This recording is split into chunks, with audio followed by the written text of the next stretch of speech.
The Crusader Industries Hercules Starlifter is a ship series which has been highly anticipated. Reaching our hands first with the C2 and M2 variants, these behemoth haulers stand ready to take on Drake's ubiquitous catapillar, but can they stand toe to toe with the hauler's best friend? I'm Sean from We Small Band, now grab your towel and join me as we put on our trucker hats on the Hitchhiker's Guide to the Verse. Quantum travel initiated.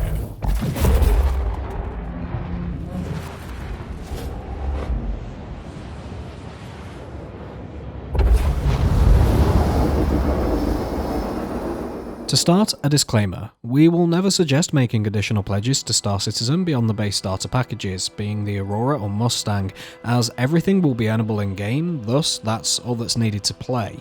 With that said, the value of the project is down to each individual. If you want to pledge additional funds to Star Citizen, that's your prerogative, but we won't advise you either way. With that out of the way, the Crusader Industries Hercules. We don't have an in-law date for the ship's release, but we do know that it's been around for about a decade or so, probably longer. Best thought of as the future equivalent of the Lockheed C-130, the Hercules is a versatile space frame offered in three variants, being the C2, M2 and A2. The latter is slated for release later this year, so we'll be focusing on the C2 and M2 in this video. The C2 is the civilian variant, sporting an impressive 696 SCU of cargo capacity, as well as all the amenities one could need on a long journey. The M2 is the military variant, trading some of its haulage capacity for beefier armour and an additional turret. Of course, to carry a lot of cargo you need a lot of ship. At over 3,000 tons, the Herc tips the scales against most in its class, being 3 times the mass of the Catapillar and Carrack, despite similar dimensions. This would lead you to believe the Herc to be slow, but at least in a straight line you'll be surprised. Its SCM speed of 135 meters per second and maximum speed of 963 is nothing special, about 10% faster than a cat, but the rate at which it gets there is nothing short of impressive.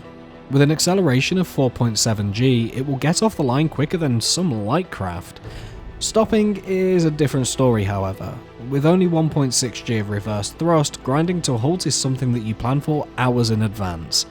Decouple, spin and retro burn if you want to stop in a reasonable time. Of course, that means being able to turn. With a pitch rate of 28 degrees per second and a yaw rate of 24 degrees per second, it turns on par with the Carrack, taking almost 7 seconds to turn back. It responds well to this, however, with minimal acceleration in either axis, resulting in minimal oversteer. Rolling is another story. With a roll of 125 degrees per second, the Herc can do a barrel roll no problem, but the acceleration curve on the roll axis is long, taking a while to get moving and making it very easy to overshoot your desired angle. With that said, this ship taking its time is far from problematic, thanks to the ludicrous amount of fuel it carries.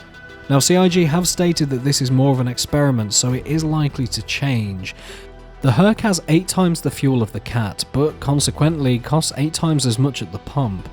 When Pyro comes online in, well, whenever it happens, this may be a deciding factor. Back to performance, take the Herc planet side, and it handles about as you'd expect. Above SCM speeds, turning in an environment such as Hurston is an endeavour best attempted at high altitudes. Below SCM, however, it responds fairly well to changes in direction. It has a wide and drifting turning circle, but it's far from unmanageable. Combined with its excellent VTOL capability, and this is a cargo hauler you'd be happy to use as an interplanetary transport. And when it comes to transporting, the Herc is king. With its large and open underslung cargo bay, the Herc can carry what no other ship can. Able to house 3 Tumbrel Novas, a pair of ballistas, even various spacecraft, the Herc is a true pocket carrier. If it fits in a Carrack, you can fit several in a Herc. Of course, if you don't want to carry another vehicle, you can load up with cargo. A lot of cargo. As it stands, the C2 has the largest cargo capacity of any closed bay vehicle, both current and planned, excepting maybe the Merchantman, that one's still up for debate, presenting high potential profits, or losses, for those interested in hauling. The M2 variant does fall slightly behind the Catapillar in terms of SCU, but with the Herc offering more than double the hull HP, an extra shield generator, and thicker armour on the M2 variant, that's a compromise in favour of security that may be worth it. But if the brown stuff does hit the fan, can it at least fight back? Well, sort of. With 2 size 5 mounts available to the pilot, as well as 2 remote turrets sporting size 4s, that's 3 turrets on the M2, the Herc has the ability to put down plenty of firepower.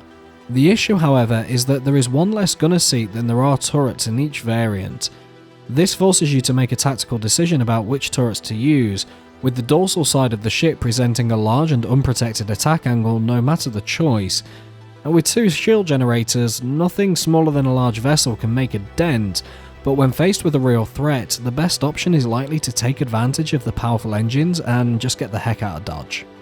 With all the facts and figures out of the way, let's take a look at the user experience of the ship.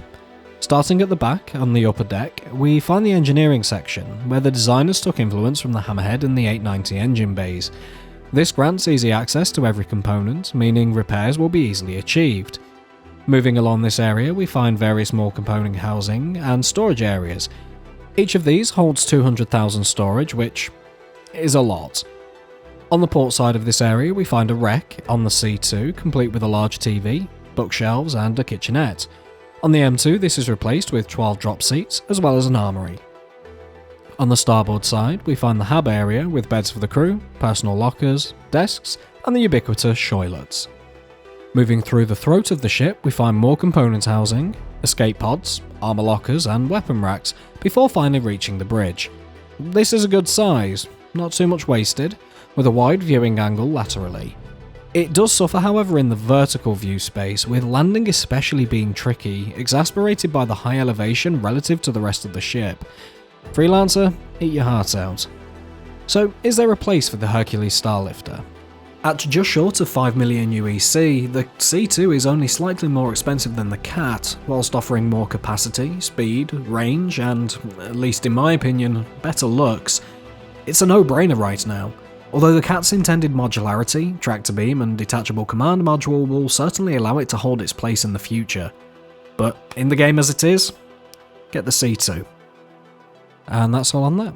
Leave your thoughts down below, and with that we thank you for watching, and we'll catch y'all next time.